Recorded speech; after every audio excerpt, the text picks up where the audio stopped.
GMGP, good morning, good people. Y'all could have been anywhere in the world, but y'all decided to wake up with us. You're sick. You're sick in the head. There's a lot of fantasy football shows out there, but I promise y'all, they not like us. Brock Bowers, you looked a little quicker than fast. What does that even mean? Redraft, dynasty, best ball, high stakes, we got you covered. And that's MVS and Justin Watson with some of the dopest tools designed to help you cancel out the noise and dominate your leagues. If there's a white wide receiver named Antoine, sign me up. Maybe it's cultural. I don't know. In season or off season, rain, sleet, hail, and snow, comma, semicolon, period, next sentence, to bring you the most actionable and entertaining content on YouTube. You don't go buy the dip on the Titanic. Quarterback that you love, D-Bro. One of the best values in fantasy football. Prop bets with my man JRich. Is that yes? Let's go! So wipe the crust out of your eye, get you a cup of coffee. It's time to wake y'all asses up. We're Ray and Jay in the morning. My God. How good is Dude, he?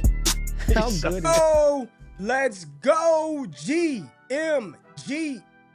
It is Friday. Feel good Friday. Freaky Friday. Have some fun. I'm not going to say any bad words Friday. We appreciate y'all being in the building.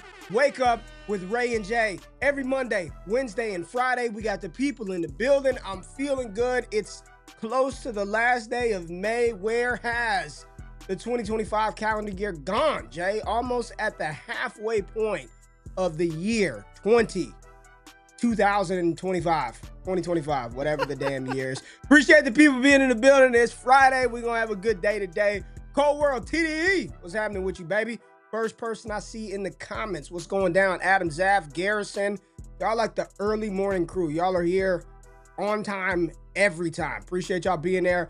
We got Vince in the building. Joe P, what's happening with you? Pay Jonnu. I see Jonnu to the Dolphins. Pay Jonnu Dolphins. Garrison in the building. Jimbo, I saw some news from Jimbo in the chat. Jimbo just said this, JRich. Just closed on a house with a pool. God is good. Let's go, Jimbo. Jimbo, throwing them monies at the pool. Appreciate you being here, Jimbo, and congratulations on the pool in the crib, man. That's dope. That's dope for real, man. Congrats to you, JRich. I see a lot of Knicks in 7. Oh, Knicks yeah. in 7. Oh, yeah. We thought it was what the helly, and it was Jalen Brunson time. New York, yes, sir, getting it done. We will talk about those Knicks Big and purr. Oklahoma City Thunder here in a little bit. Ricardo in the building. Wyatt Wallace in the building. Kirk, all sweatpants, all gas. Kirk, you know what we got on below the waist, baby. It is gray sweatpants season. JRich, it is Friday. I'm feeling good. I know you're feeling good. How you doing, my man? Good. I'm good, man. I'm good. It was a long night last night, but I'm back. I'm up. I'm ready. I'm excited. Freaky Friday. Feel good long Friday. Night, what did you do last night? F something up Friday? Doing what? Oh, I was just gaming last night. Oh, okay. Call of Duty? Call of Duty? No, I wasn't playing COD, actually. I was playing some NHL. Me and McDangles were getting busy. But, yeah, man, it's a good day. It's a good day. You know, the Thunder got it done. I'm excited for the Knicks, though. I know have we been ragging on the Knicks, Ray? Do you think we've been unfair to the Knicks? I think we've been fine. No. We haven't been unfair to the Knicks. We said that this was going to be the competitive series, or yes, I said that did. At least. I was 100% correct. You said but do we have a series, Ray? Do you want to even get into it yet? I think we might have a series. Just maybe. A lot of people are talking about my Dallas Stars. They're saying sad night for my Stars. The oil, baby. We've got an NHL final set, Stanley Cup Finals, right? That is set. Yep. Florida Panthers, Edmonton Oilers, rematch, first rematch since 08-09, Ray, with the Red Wings and Penguins. Holy, it's going to be good, man. It's going to be good. And Ray, for people who aren't even versed in this. Okay, talk about it. Kachuk versus McDavid last year. Kachuk got it done. They won it all. This season, in the new All-Star event, Canada versus the U.S., Kachuk versus McDavid. McDavid scores the game-winning goal in overtime. So maybe we'll see a change of fortune this season. I'm very excited for the final. It's going to be good. Very excited for the final. Sean H., what are you talking about? Ray dressed for a wedding. JRich dressed to play Warzone. Shout out to Sean H. in the chat, man. We got a lot to talk about today. We got a lot to talk about. Fridays are the day we get back to the people. So If you got questions, thoughts, if you've got bad takes that JRich has laid down on this channel over the past couple of weeks that you want to just bring up and rehash, go ahead and do that. Throw it in the chat. We will talk about it. If you failed to join us yesterday evening on Bleacher Report, we did go through some rookie wide receiver tiers and rankings. So make sure you check out the playlist. It's on this channel. You can check out all of our content on Bleacher Report. We are there every single Thursday, and sometimes even more than that. We love our job over at BR, but we love the people in the building a little bit better. Sty Lee, my boy Lee Savage in the building. Let's get it, boys. We riding at 11 p.m. down under, 11 p.m. in Australia. That's where my dog Lee Savage is at. A lot of good stuff cooking up behind the scenes. But JRich, let's start out talking about a video. There is a video that has been heard round the world, seen round the world. Should we start with the video first, or should we start with what the coach said about the video? Let's go through the timeline. Let's start with the video, and of course we're going to Stefon Diggs. We didn't hit it on Wednesday. We did not hit it. And we got a very good soundbite from Mike Vrabel on Wednesday when he was asked about it. So let's go to the video first. See, is this the video? Can we hear this? Yeah. We got Stefon Diggs here. I mean, you can mute it because there's nothing really going on. But we got Stefon Diggs on a boat with some ladies and potentially some alleged substances. Do you see anything, Ray, that's maybe, I don't know what that is. Questionable? I don't know what that is. I don't partake in that. Okay. I thought it was a bag of rubber bands. I don't know what it was. That was a bag of rubber bands. Pellets and aerosol. Can I please look at your bank statements? Are you on Diggs' payroll? Are you one of his council members for this whole situation? Listen, Jesus, Ray, come on. Listen. But it is pretty funny, though. Everyone's running with this. Diggs looks in phenomenal shape. He looks to be in great spirits. I don't see him doing anything that you are insinuating in this video, Jay. So, now, doesn't matter what we believe. His head coach saw the video, and his head coach had some thoughts about Stefon Diggs and his absence at OTA practices. I believe it was yesterday or this week or after that video. It was Wednesday. That we have some sound for. So let's take a listen of Vrabel. JRich, let's listen to your coach. Stefon Diggs has gotten a lot of traction in the last 24 hours or so. He's on a boat having a good time, but the question comes in as to a certain substance that people are guessing what is and isn't. Is this something that the team has to look into? Well, it's something that we're aware of, and obviously we want to make great decisions on and off the field. And we're hoping that with our time here on the field today, and that when we don't have a script and we're on the call-up periods, that we're making great decisions. And so the message will be the same for all our players, that we're trying to make great decisions, and any conversations that I've had with Stefon will remain between him and I and the club. All right. That is head coach Mike Vrabel, New England former Patriots player, commenting on the video of Diggs and that substance that is unidentifiable. I don't know what it is. You don't know what it is, JRich. We don't know what that was. But Vrabel seems less than enthused about having to answer that question, or for his potential star wide receiver that is growing with the second-year quarterback Drake May. And he has to answer these questions about Diggs. What are your thoughts? Is this a big deal? No deal? I saw something this morning that said the Patriots likely cannot do anything to Diggs punishment-wise, but they wonder internally, did they make a mistake signing him and bringing him into the building? What are your thoughts about this situation?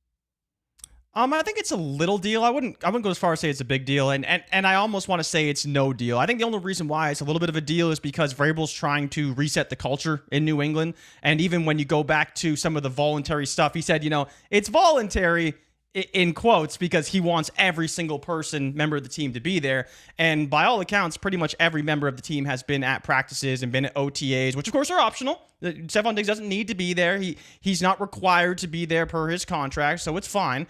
But when you're trying to acclimate to an organization, new quarterback, all these things, or at least for a player who is apparently injured and rehabbing, being in the building is good. And all Vrabel really said is, make good decisions off the field, right? So hopefully Stefon Diggs, if you want to party on a boat, if you want to have fun, you want to hang with some ladies that ain't yours, that's cool. Do whatever you want to do. Just stay within what you're supposed to do and show up and play well when you're supposed to be there, which is all we can ask of him. But I think in terms of resetting the culture and making sure that everyone's on the same page from Vrabel's point of view, maybe a small deal. But in the grand scheme, it should be okay as long as he does his job when the time comes. If he doesn't, then we're going to be looking back to this video and saying, well, how serious really was he taking the situation in New England?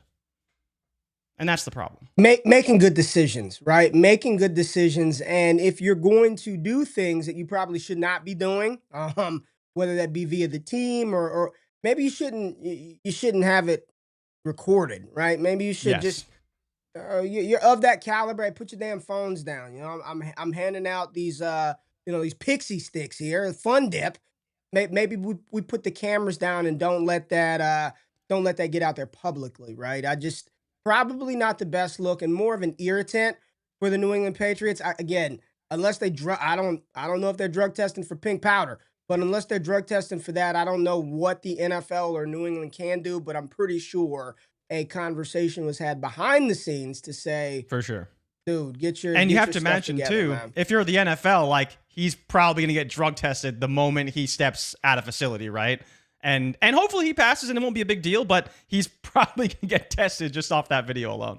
Probably, Jay. Let me go to comments, see what the people are saying in the building. We got a lot of folks jumping in right now.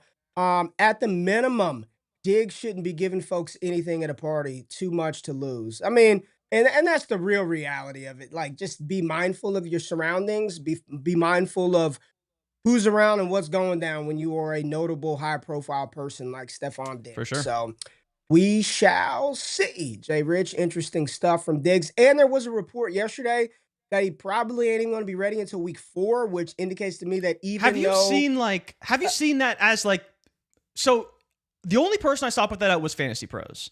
And I haven't seen anyone talk about it. I haven't seen anyone mention it. None of the big insiders, even the Patriots beat reporters. Like, I don't know where that report came from, but for anyone who maybe was like thinking about making a decision about Diggs, like I would really hold off on that. I don't think, based off what we've seen from him so far, that he is off track for sure to be on PUP potentially for the first 4 weeks of the season. It's wild to me that every single year when we have a player returning from an ACL injury, we're like, look, you probably don't want to buy in right off the bat. Normally for receivers, it takes a year.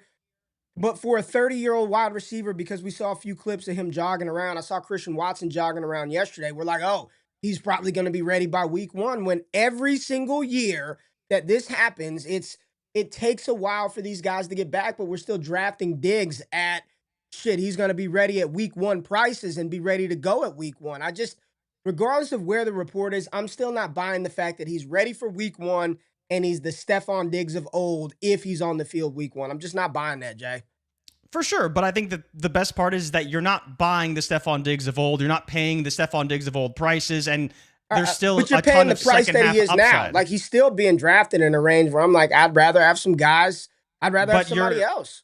But you're taking a player who could be the wide receiver 1 for a team and probably projects to be that, even if he's not 100%, versus and probably in the range of wide receiver 2. To me, it's like I like him, but I just think that we are ignoring a common known thing that it takes guys a while. I think the risk, to me at least, the risk is worth it because you're not taking him so high that any pick can bust, right? Whether it's coming off injury or not. I understand the risk aversion side, but I mean, the price you're paying for Diggs really isn't that high. You could take someone else and they could still bust anyway. So why not just take the upside of if he is healthy and playing well and the number 1 versus probably any other number 2 that could be available in that range?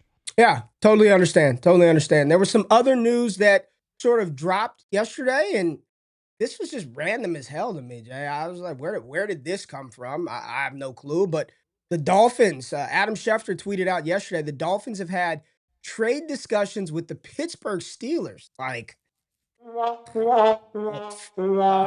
and their lone Pro Bowl selection last season, tight end Jonnu Smith, per league sources. Those talks came after Smith expressed an interest in reworking his deal that is scheduled to pay him $4.8 million this season. We'll see. Smith set the franchise record for tight ends, receptions for tight ends, receiving yards, touchdowns. He would prefer to stay in Miami. Jonnu wants more money. Jonnu's like, damn it, I was a Pro Bowler last year. I ain't got many more of these paydays left. I'm the best you got. I want to get paid. Dolphins are like, I don't know about all that. Maybe we'll send your ass to Pittsburgh. What are your thoughts on this? I don't want to see Jonnu Smith go to Pittsburgh. For the sake of my underdog drafts, I don't want to see it, right? But why? I just told you why. For the sake of my two tight end builds. I just asked. That's fine, but why? Why is Pittsburgh so bad? Who's the quarterback? Aaron Rodgers. He's not the quarterback. They have no quarterback right now. Okay, so the quarterback is Aaron Rodgers. And who's his offensive coordinator? Does that fit? Who's his offensive coordinator? Arthur Smith. Who he's had success with at multiple locations in the NFL, both in Tennessee and in Atlanta. So really, what are you worried about? The worst case scenario, he ends up in Pittsburgh playing for a coach he's had a ton of success with at multiple stops in his NFL career, or he stays in Miami where he just had a great season. He's probably going to be okay, whether he gets paid in Miami or he ends up in a place like Pittsburgh. He goes somewhere else, okay, there's maybe some concerns because there's not that familiarity with the offense. When you have a player going into a system he knows very, very well, he'll probably be just fine. And he may even supplant a player like Pat Freiermuth, who projects to be the tight end one in that offense. So for me, if he ends up in Pittsburgh, I'm fine with it. I think he'll be more than productive. Maybe you want him in Miami just because you see a bit more upside there. But there's also a world where he doesn't produce what he did last season as well. So I think both spots are going to be more than fine for Jonnu. More than fine. I don't know who the quarterback is. I know you're saying Aaron Rodgers. Is that even a good fit? But even if it's Mason Rudolph, why does that matter? I mean, they got Pat Freiermuth there. So you're adding another tight end. Okay, but Ray, let's turn back the clock. You're adding another tight end. Okay, no. They just paid Freiermuth. Let's turn back the clock, right? Remember your boy out in Atlanta, Kyle Pitts. Oh, yeah, Kyle Pitts, 1,000-yard rookie tight end. Oh, don't worry about that, Jonnu, because Kyle Pitts is there. Then what happens, Ray? Kyle Pitts is irrelevant because Arthur Smith likes Jonnu Smith better. Pat Freiermuth just got paid. Oh, he had a great season under Arthur Smith. Well, then why the hell is Arthur Smith sniffing around his old boy Jonnu, trying to get him in Pittsburgh? Like, come on. Don't tell me he's blocked by Pat Freiermuth when he was before blocked by Jalen Waddle and Tyreek Hill, and he was blocked before that by Kyle Pitts and Drake London. He found success in every single spot he's been in so far. JRich, a little less concerned about Jonnu Smith than I am. I would not want him to go to Pittsburgh. I still think they need an answer at the quarterback position. You got damn Roman Wilson saying that Mason Rudolph looks like an all-pro. I mean, do you read the mess coming out of these camps, out of these OTAs? Folks, let me just tell you, do not get baited by the clips, right? I've seen multiple clips. It is OTAs, organized team act.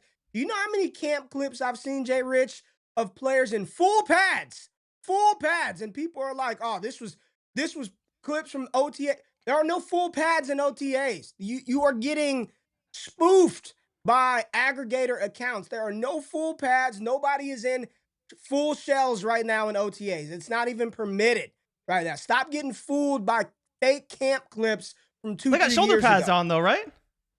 They do not. They don't have none of that shit on. They don't have any of that on. It's OTAs, dude. You're not even allowed to wear that stuff, right? They got helmets on. There's no pads at all. So don't get duped by fake camp clips right now. There are a lot of them floating out there. Jay, this is a topic that is very, I don't want to say it's near and dear to me, but I know for a fact, like this is, you could take it to the bank. Listen, all I am is a man that tells the truth. I am here to bring the truth to the people. I am the truth teller and the deliverer of messages. That's all I am. I just deliver messages and keep it real with you, right? I've said multiple times, because the narratives on this show, in the comments, in the chats, all over social media, is that these NFL players, JRich, are great mentors to the youth. These NFL players are great. Oh, they can learn so much from this veteran quarterback, from this veteran receiver. And I've had direct conversations with multiple people who have played in the league, some that have been very, very good, multiple-time Pro Bowlers in the league, and they've continued to tell me, Ray, ain't nobody mentoring nobody. Like, that's just not how it works. Sure, You got a few teammates out there that are willing to help, but by and large, the QB, the starter is not mentoring the incumbent to take his job. We heard Will Levis talking about how sucky it was to realize his situation and have to be the backup to Cam Ward. But this comment and this, we're going to play this clip from Joe Flacco. And it was talking about Flacco being a mentor to these young QBs. And a lot of people spread these narratives that these young guys are going to learn. He flat out said, my job is not to be a mentor. Like, that's not what I'm here to do. We're going to roll this clip from Joe Flacco, and then we're going to get some thoughts from you and people in the chat about this. Let's listen to Super Bowl winning champion Joe Flacco talk about this. It's a talking point. You can kind of like use it like, because it's a good question to bait somebody into answering, and no matter how they answer it, it kind of makes the guy that's answering it look bad. If I say I don't want to be a mentor, I look bad. If I say I do want to be a mentor, then I look like an idiot that doesn't care about being good and playing football. So it's one of those questions that no matter what I say, you guys can write what you want to write about it. And there's a lot of questions like that. That's why you end up having to try to avoid them. I tend to try to be honest. And I've said I'm not a mentor. I play football. And in a quarterback room, there's a lot of times there's been a ton of times where there's learning experiences. And I have a lot of experience and I can talk on things. And hopefully they listen. But it's not necessarily like my job to like make sure they listen to me. And, you know, hey, like hopefully you have a really good relationship with the guys that are in the room. And you naturally want to do that. You know, but that was a long-winded answer, but that's ultimately why I think you guys ask it, you know. Here's the thing is, like, because of what I just said, like, you're acting like I wouldn't want to be a mentor. It's like, once again, it's not really about that. It's just not the main focus. I see myself as a guy that can play in this league. So if your main focus was just like, hey, but I'm going to get you ready, you're just not taking care of business. The best way to be a mentor, honestly, is, like, show people how you go to work, you know, and like I said, hope that they pick up on that stuff. But all right, Jay. So there's the gist of it, right? That was the clip with Joe Flacco talking about being a mentor to young quarterbacks. But this is a conversation that we've had on this channel, on the show, multiple times, because a lot of times in these conversations with rookies, we talk about, oh, it's a great spot for him to learn and grow. Great spot for him to learn and grow. And time again, if you just pay attention to what athletes are saying, go listen to, it was Johnny Manziel, and I believe it was one of the earlier Club Shay Shay episodes with Shannon Sharp, but Manziel was on there, and he talked about his time in Cleveland as a rookie, and Brian Hoyer was there, and he said there was no mentorship going on. I mean, it was almost like annoyance from Brian Hoyer that he had to listen to Manziel ask repeated questions in the meeting room. This idea that these guys are learning and being mentored by these veterans, it is misguided and misplaced. Sure, there are probably exceptions across the league where people have no problem taking you under their wing, but by and large, like, that shit ain't happening. I'm clocking in, I'm doing my job, and at the end of the day, I'm going home. It's up to you to absorb and gain the information that is required to go out there and play the position at the highest level. What are your thoughts about Flacco being very vocal about I'm not a mentor to these young quarterbacks? I actually think that what could be spewed as a negative, because he said, I am not a mentor, I still think he said a lot of positive things, right? Like, I still think that while people view mentorship as like this one-on-one thing, like, he said everything that I was kind of emulating when we talked about it the other day, where it's like, if you're going to be with a quarterback and you're Shedeur Sanders, like, you should want to be with Joe Flacco, because you get to see what he does in meetings and in certain things, or going through drills. And like, while he may not be teaching you directly, you can still learn from a player of his experience and his intellect. And that's really what Flacco said. He said he's not going to outright teach these guys, but he hopes that they pick up on the things that he does, because, as he mentioned, he's been in the league a long time, but he's still trying to play. He's still competing against them. But it doesn't mean that he's not going to show them through his actions and the things that he does on a day-to-day basis, how to be a pro and succeed in this league and do all the right things. And I think that's where pairing Flacco and Shedeur is great for Shedeur, and why that all makes a lot of sense. But yeah, no issue with what he said. And I think what he said is actually more positive than negative, because it wasn't that he was saying he's not willing to help. He was just saying that's not what his job is. His job is to play football and to do good at that job. And if they pick up on things, great. If they don't, so be it. It's not his job. Yeah, I don't think it's a bad thing at all. I don't think there's anything negative about what Joe Flacco said. I just, this is the reality. It's a job. There's only 32 of those jobs in the world. 32 of those main starting jobs in the entire world. So yeah, if he feels that I can compete and play at a high level, what the hell am I doing here trying to prepare Shedeur Sanders or Kenny Pickett or Dylan Gabriel to come in and take my job? Now, with that being said, the reports, Jay, the reports out of OTA Browns camp early is Joe Flacco is by far clear-cut, runaway, not even close, not even debatable, the best quarterback on the team right now. That everything that I've read, I hear, I see is it's Joe Flacco, QB1, and it's not even close.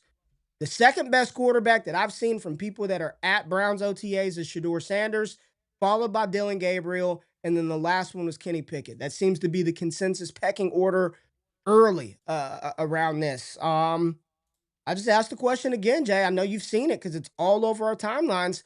Seems like Shedeur, the enthusiasm internally or externally around the Browns organization, around this team, a lot of momentum for Sanders getting an opportunity or at least having the confidence of his teammates to where if he got an opportunity, he could be all right. Yeah, that's the biggest question mark right now, right? Is he is looking good in practice. Positive reports are coming out left, right, and center for Shedeur, but we haven't quite seen that, I guess, I don't want to say on the field, but you still see Pickett getting more reps. Gabriel's still getting more reps, and I believe he's still fourth in the pecking order in terms of reps overall. And we have seen reports that it seems, at least today, that Pickett is the front runner to be the starter in week 1. Now, again, that's going to... No, I don't know. Flacco. It's Joe Flacco. I haven't seen anything indicating Flacco is going to be... It's not Kenny Pickett. He's being the best quarterback and being the front runner based off of reps and practices are two different things. I put... No, not Kenny. I'm not trying to bet you who the starting quarterback is for the Browns. Like that... Stop changing the conversation. I'm just saying all I've seen is that reps in terms of the pecking order have gone as we kind of expected when we saw OTAs come out. It was Pickett, Gabriel, Flacco, and then Sanders last. And we're going to see as that developes throughout camp how that ultimately goes. I don't know who's going to be the quarterback. And to be honest, I haven't seen anything that you're talking about. I don't think you've seen what you're talking about either. I think you're just making this up. Sure, I guess I'm making it up then, but I've seen people say that Pickett seems to be. I'm looking at the thing right now. You're literally trying to bet me who the starting quarterback for the Browns was like 2 seconds ago. I didn't even finish. There wasn't even a period. I didn't get to finish the sentence. You just cut me off. I didn't even finish it. Okay, so you're referencing the ESPN Cleveland report of them ranking the Browns QBs at OTAs. It went Flacco, Shedeur, Gabriel, Pickett. And I was referencing the reps that were put out by Cleveland, and it was Pickett, Gabriel, Flacco, and Shedeur in the passing reps. And I was speaking to the pecking order of the team, which gives you some indication as to how things are operating in practice, which is really all I was referencing. Interesting. Yeah. So Flacco looked the best, but Pickett getting the most reps is what you're saying. Yes, which is an indication that he is probably projected today. Again, it's not even June yet to be the starter as it stands currently, and that can of course change, but we'll see. Yeah, interesting stuff from Joe Flacco being a mentor. We got a report or a tweet from one of our Wake Up Show patrons, one of our friends and guests of this show.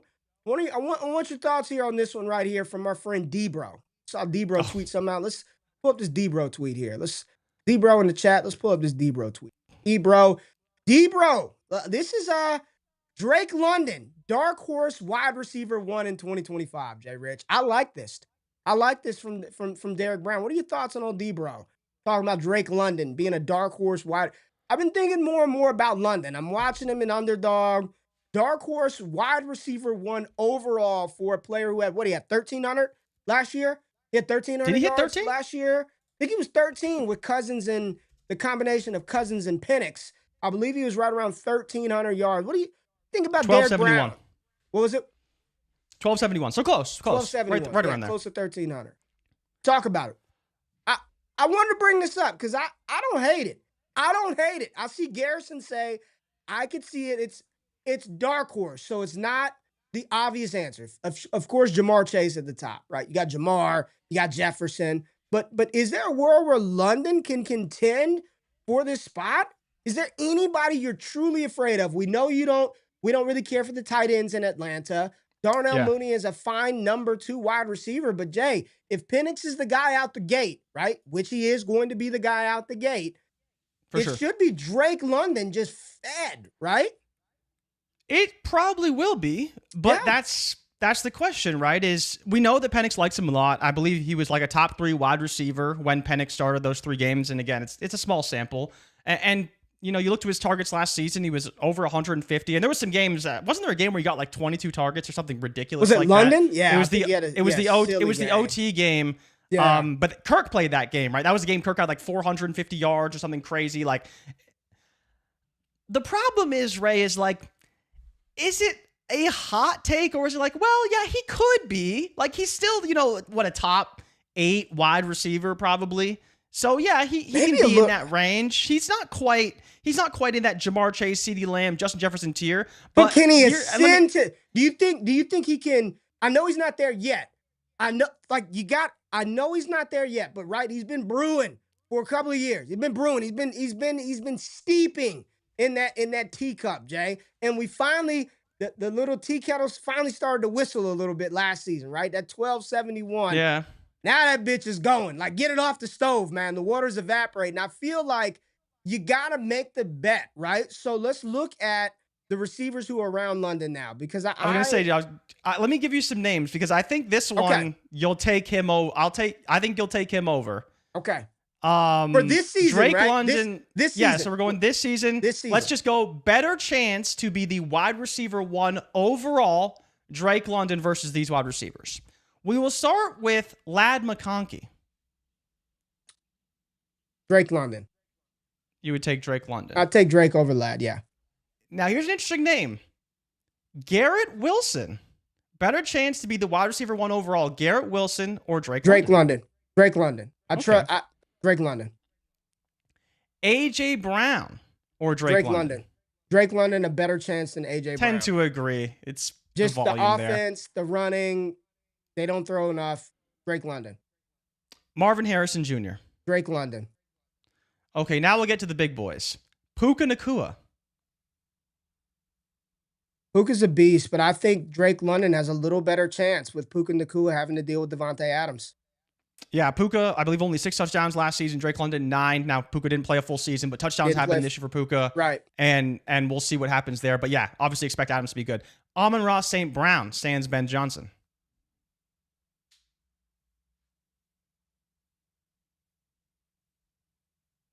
Are you on mute? No, I'm thinking. Oh, sure. I'm thinking.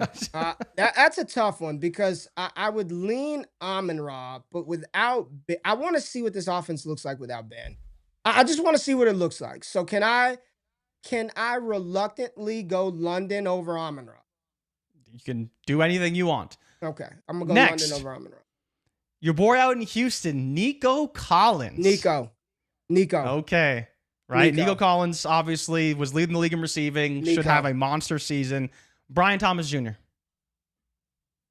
Brian Thomas Jr. is a player for me that I think that's your mark. Do you think Brian Thomas Jr. has a better chance of being wide receiver 1 overall, or Drake London? I think that's right around where you'd probably put Drake London. Drake. You would take London. Okay, I would take Brian Thomas. I definitely would. Malik Nabers. Better chance?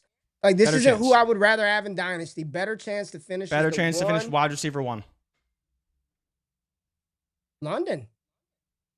Yeah, and I agree with you there. So I would London. go BTJ, London, and then Nabers, because the problem with Nabers is like that very high-end upside is dependent on quarterback play, much less of an issue for Drake London. Right. Volume will be there for both. At least we're projecting that, right? Because the Penix story is still, it ain't always it's 3 games yet, right? It's not.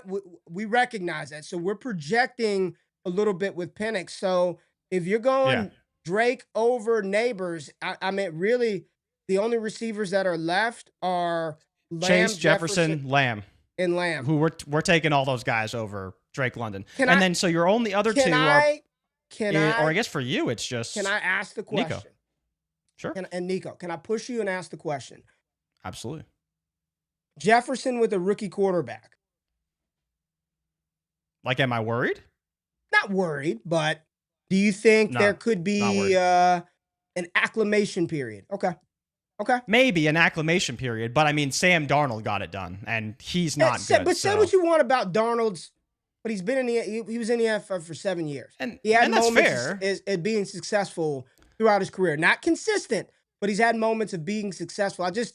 I don't want to underscore how, I guess I'm giving JJ McCarthy some grace that if he does not start out like Patrick Mahomes, that it's okay because he hasn't played in the NFL. So I guess I'm just adjusting my expectation level for JJ at least early on. And can that acclimation period of his just transition to the NFL, could those 3-4 weeks be enough to pull Jefferson down just a little bit, right? That's all I'm saying. That's all I'm saying. But I think the better point is that it's the same for both quarterbacks, actually. Like, we're still talking about a quarterback on a 3-game sample. That's fair. Versus a player that hasn't played at all. And more so, it's just like, and people talked about this a little bit with Darnold, is that as much as Darnold was good for Jefferson was also very good for Darnold, right? Jefferson's good for any quarterback that he has. And maybe some of the limitations or the early struggles that any rookie quarterback may have are going to be mitigated a little bit by how good Justin Jefferson is and how easily he gets open and all that kind of stuff, and just manufacturing those touches for him, I think will be great. But yeah, I don't think you can be concerned to a point, but if you're comparing Jefferson to, say, CeeDee Lamb and Jamar Chase, okay, you can easily put him at 3 there. Why is I'm looking at the chat. Why are people just so flabbergasted that you would take London over Nabers? Like, why is that? What's so fucking bad about that? Like, what is it? I don't know. And everybody in this chat, I'm Malik Nabers Truther 101 before anybody. You're just betting on the quarterback. You're talking about a 1,300-yard receiver, right? That we had loved. Was London not drafted with high capital in 2022? Was he not the first wide receiver off of the board? Was this not the player that we have been saying as soon as he gets a quarterback, this could be the best receiver or one of the best receivers in football? He's got a quarterback. He put up, 9-10 touchdowns, 1,300 yards? 9 touchdowns, yeah. 160 targets 160 targets. And people were saying, he's going to get 170. Because you like the name Malik Nabers? Tell me a football reason why that's a bad take. Tell me. Chat. There's no football reason, but so to be fair to Malik Nabers, Ray, he had 170 targets in 15 games. He was awesome. So he was awesome. He had 1,200 as well. He had 7 touchdowns as well. So it'll be close, but I tend to lean on the quarterback play there. I think volume will be insane for both. I'm just going to take London. Where are people talking about? Do I give a shit about youth? Did we not just say this season? Did we not just say 2025? Anahola needs to listen up. Did we not just say this year? We did. PPR. Wide receiver 1 this year. Nabers all day in PPR. Why is it? We're not saying we would take goddamn Marvin Mims over him, all right? We didn't say we're taking Deontay Thornton. We're talking about Drake London here, and that is just, oh my God. We can't do that. No football way, no reason how Michael Penix and the only pass catcher worth a damn in Atlanta, Drake London, could finish ahead of Malik Nabers. Just unimaginable that this could happen, JRich. Yeah, Ray, you worried about Nabers' toe? Brian Daboll came out and said Nabers is still dealing with a nagging toe injury from college, Ray. Let me tell you, what did I say about that? Go watch the prospect profile video I did on Nabers. In college, Nabers is going to limp off of the field 2-3 times a game. Like, it's going to happen. But he's always fine. You just don't worry. I'm not worried about it, right? If you watched him at LA, he's going to go off the field. At some point in the game, he's going to get banged up. But he's going to come back in next series and be just fine. I'm not worried about his toe. Not worried about his toe. You remember week 2 when they gave him 18 targets and he was gassed at the end of that game. But yeah, Nabers will be really good. I'm excited for him this season. Nabers is awesome. Nabers is awesome. Nabers is awesome. We got to head out to Giants camp, catch up with Malik Nabers. You said what? I said we got to head out to Giants camp, catch up with Malik Nabers. Well, I saw him at the airport Working on not some long things. ago and told him, go continue to do your thing, big dog. Continue to be great. All right. Got some other stuff that I want to discuss and bring up on the show. We had some Nico Collins right here. Where's see what's in the chat while I pull this up. We got another course. We've got OTA camp observations out of Denver, JRich. Oh, So yeah. one of the more discussed and talked about running backs, right, in this 2025 class because of where he landed, who he's playing for, the team that's around him. RJ Harvey out of UCF. A lot of people, it took them a while to just wrap their brains around a UCF receiver getting the type of capital that he did when a lot of people thought he'd be a day 3 pick, right? And he goes in round 2, and then he goes to Sean Payton. So beat reporters, shout out to 32 beat reporters. Josh McDaniel. Oh, where's it at? Where's that? That's Tucker. That's Vrabel. Where's the damn? There it is right there. RJ Harvey continues to be as advertised. On one play, he uses jump cut to set up a spin move that led to a solid gain, a potential double-digit yardage pickup in game situations. Harvey was also a frequent pass-catching target.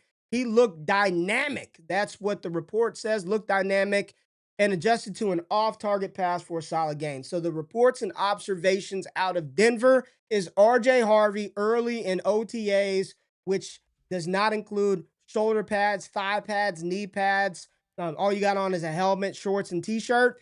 Said he looks as advertised. And I've said, JRich, that this is the running back outside of Ashton Jeanty that I think could finish as the RB from this class with the second most points at the end of the day. This is a top 3 running back this season for me. I don't give a damn about his age. I don't care about any of that. What can you do for me in 2025 at the running back position? If I get anything else on top of that, that is gravy. But everything is pointing to RJ Harvey set up to dominate as Sean Payton's primary back. Talk about it, Jay. Yeah, I mean, this is what we expected from RJ Harvey. And even when we talked to him at the Senior Bowl, he talked about how his most underrated skill set is probably his ability to catch passes because it was underutilized at UCF. And I mean, you even combine that with what was said from Sean Payton just yesterday about Audric Estime, saying, I don't want to say the grade was incomplete, but these guys just haven't done enough. He's a back that requires enough touches, and he's going to get those opportunities. But it's hard because in one part of the quote, he's talking about how he didn't show enough on the field. He didn't do enough and he needs to work harder, but he's also saying he's going to get those opportunities. When you have glowing reports of RJ Harvey, projected RB1, coming off another phenomenal season for him, drafted to be that guy in Denver, and we know that Sean Payton likes to heavily utilize his running backs. So I think that RJ Harvey's in a great spot. I'm kind of with you. Top 3 is more than in the range of outcomes for him in his rookie season, and he's going to be very, very good. The reports are good. The steam is good. I think Sean Payton's going to love what he has when the season rolls around, so I'm very excited for RJ Harvey. And it's just also, it's the guys that are around them, right? I'm not worried about Audric Estime. I'm just not. I'm not concerned with Jaleel McLaughlin. And there's this, again, misguided narrative that Jaleel McLaughlin was the pass-catching running back in Denver, and he's going to be the PP. That's not true. He was not that. It was Javonte Williams who took his talents to Dallas. It wasn't Estime. Who's the other running back they have? Travis Jaleel Homer? McLaughlin. Do they have Travis Homer? There's some other running back on the roster. There's another one that ain't very good. I don't know if we care about him. It is. There's just another body out there, another body with arms. It's Harvey for me. It's pretty. Tyler Beatty, let's go. Tyler Beatty Batty. There it is. Tyler Beatty Batty is there. But Jeff said it in the chat, and I'm going to ask you. Jeff says Harvey over Judkins. Judkins over Caleb. Caleb over Hendo, in my opinion. Okay. I'm all right with the first 2. Henderson is interesting. Let's just scroll up. Ray, he's too low. Just admit he's just too low. So he's too again, low. A couple of hours ago, I'm excited about this 32 beat writer. Shout out to 32 beat writer. I'm excited about they condense and synthesize all this information so I got to read. This is the Cliff Notes, right? I'm excited about McDaniel's plan for second-round running back Travion Henderson, whose explosiveness and quicks are evident. The Pats could find unique ways to get Henderson into space as a receiver and gadget player from different alignments. He's a playmaker. I've said it. I put it out there. Rookie year, Reggie Bush. Rookie year, Reggie Bush numbers for Big Hendo. I think I want him a little more now than I even did after the rookie draft. Like after Yep. the NFL draft. After the NFL draft, I'm like, okay, cool. We'll see how he's used. Drake May runs around a lot. He doesn't really target the running backs. He's not. But there were some other camp observations that he is on the field with the first team out the gate. Like he's out there. Ramondre might be out there, but Hendo is definitely out there. And maybe it's a byproduct of not having Diggs and not having your full complement of offensive weapons. So you're trying some different things. But everything that I'm seeing is Hendo's on the field, JRich, early with the first team offense. If I had to rejig for 2025, not dynasty, not for 10 years from now, who's going to be the RB1, but for this year, Ashton Genty still reigns supreme at the top. He is by himself as the lone guy. Inside of that top three, when you're talking about the running backs, I very well think it could be R.J. Harvey, Travion Henderson. R.J. Harvey, Travion Henderson. And that's including Hampton. That's it. Love Big Ham. That's my dude. Najee is there. And they paid him. And you know what? They're probably going to use him. Why not? You spent $10 million on him. We're going to use him for a year. Big Hampton could be the guy towards the end of the season, middle of the season, or he might start out. But right now, if you're asking me to project opportunity, he's a little bit down, right? And I know you don't like Jaylen Warren that much, but he is there. And I do think that is going to be a little bit of an issue for Caleb early to start his career. Judkins is really the one because they're already coming out. I think he is going to be the starting running back out the gate, right? No Jerome Ford. It's going to be Quinshon Judkins.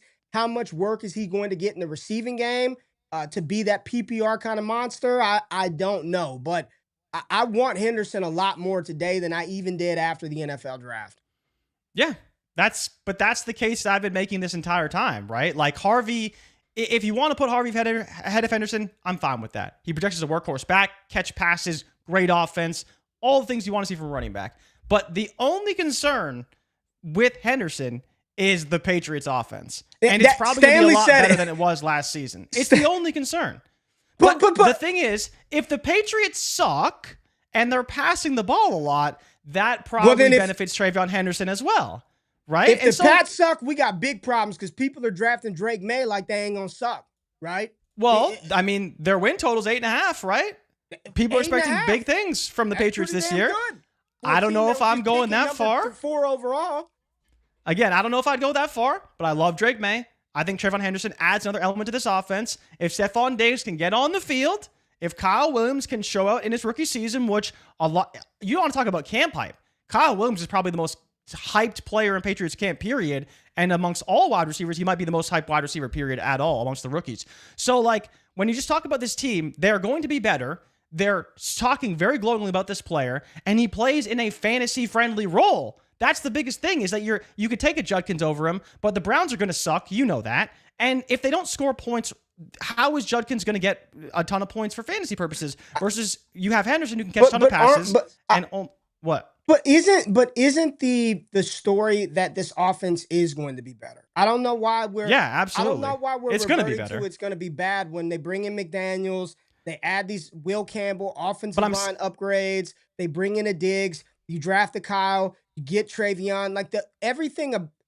I'm seeing it should be better, but if it sucks, it's not bad for Henderson, is what I'm saying. If they struggle in certain games, it's not going to impact Henderson the way it would impact a Judkins, or it might impact a Caleb Johnson in their respective offenses. Because if the Browns are getting blown out, guess who's probably not going to be doing a whole lot? Quinshon Judkins. But if the Patriots are getting blown out, Henderson can still catch 4 or 5 passes in that game and be very, very effective. So that's where, again, I think the offense will be significantly better than it was last season. But in games where it's maybe not as good, that's not necessarily a huge negative for Travion Henderson. I'm looking up Drake May. I just want to know how much he ran last year. I just want to see his rushing stats. So I got May pulled up. 13. He ran quite a bit. 13 games, 54 carries, 421 yards, 7.8 a rush, 2 touchdowns in 13 games. Was that, I mean, he had to have been just yardage wise, 420. That had to have been top 5 for quarterbacks in the NFL last year? QB rushing? Probably. QB rushing? I mean, you're going to have Lamar. He ran the ball quite a bit. Lamar, Jaden, Allen, and Hurts is your top 4 without even looking. Something in that range, right? Something in that probably range. Around there. You give Drake May 4 more games, he's probably well over 500 rushing yards, right? Well over 500 rushing yards, probably close to 70 rush attempts, probably somewhere close to 70. Yeah. I would 338 pass attempts, and I get that it was only 13 games. I wonder if we are overestimating how much passing volume is actually going to come out of this offense. I mean, maybe. But that's tough to project in general. You have to go back to McDaniel's offenses. And that's why I'm just throwing it out there. They're a balanced attack. But again, when you're projecting like game script and stuff, you expect them to probably be down in games and have to throw the ball a little bit more. But yeah, it's a different offense. It's a different style. They're going to run the ball. I mean, they've always ran the ball a lot. They're going to use 2 running backs heavily. And based off these comments, like they're probably going to find creative ways to get Henderson the ball. You know, maybe it's not a running play, but it's one of those extensions of the running game type plays that New England loves to run. And McDaniels has run frequently throughout his offensive tenure. So I think it'll be more than fine, right? The problem is when you project Stefon Diggs to smash and Kyle Williams to smash and, another receiver to smash. But the running backs will be heavily utilized in the offense, both in the receiving game and in the rushing game. JRich, it will not be a wake up with Ray and Jay show without us talking about the Lions, the new Detroit Lions. The Chicago Bears have got Ben Johnson I was going to say, there. We're going to the Chicago. We're going to Chicago. We're going to Chicago, man. Did you see some of the clips of Rome Odunze? JRich? I didn't see much Rome Odunze. I did see some random guy I've never heard of, though, make a nice catch at Chicago. I am 10 toes down that this is the wide receiver one. Look at this. Full extension. Just great catch. I mean, I am very excited about Rome Odunze. A little spoiler for the people. I'm going to be on with Matt Harmon next week, and we're going to be talking some wide receivers. So I'm pretty sure Rome Odunze is going to come up and be a topic of that conversation when old Harmon and I get together. But Rome Odunze apparently is looking like the guy in Chicago. JRich, I'm just telling you what the reports are saying.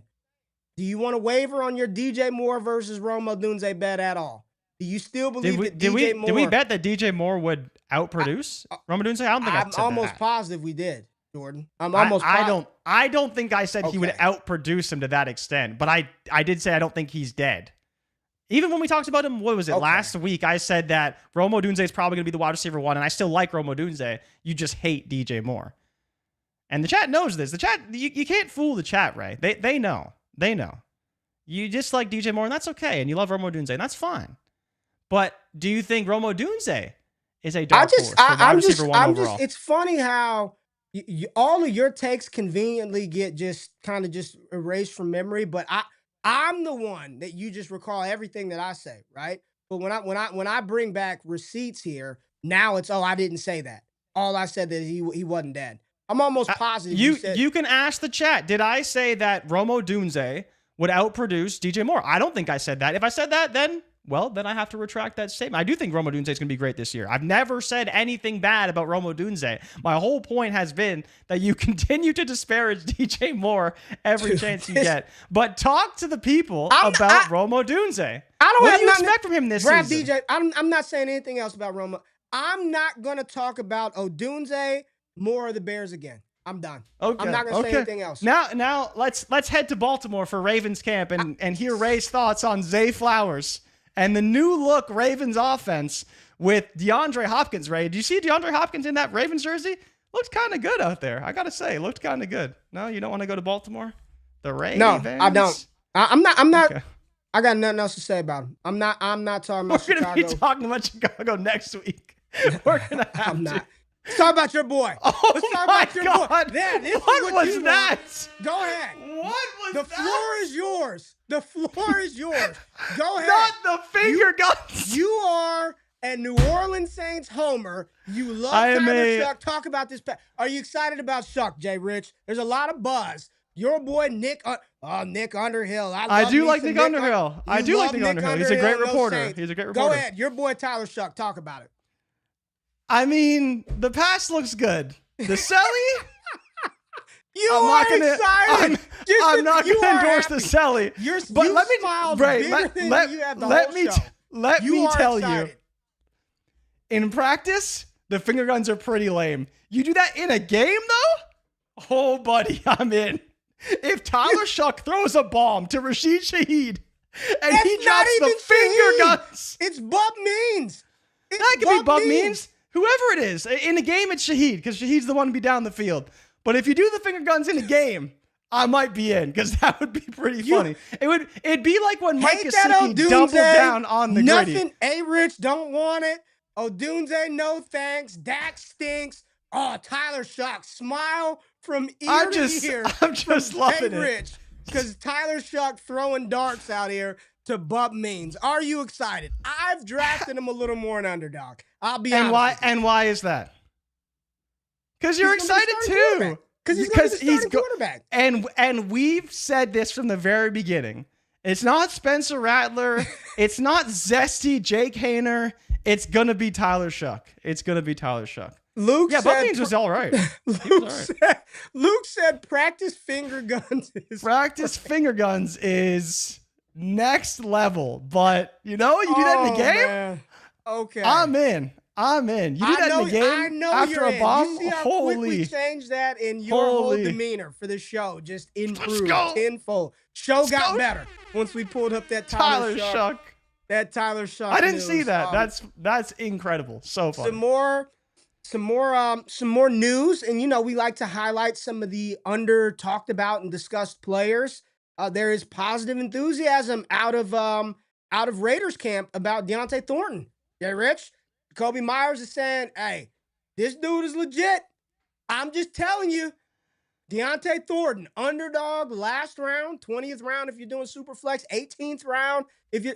Yeah. I'm taking a flyer on Deontay Thornton. They say the offense looks light years better with Jonnu Smith. Go figure that, right? Opposed to Aiden. Yeah. I know you're staring at that damn Tyler Shuck video. Let me scroll away for you.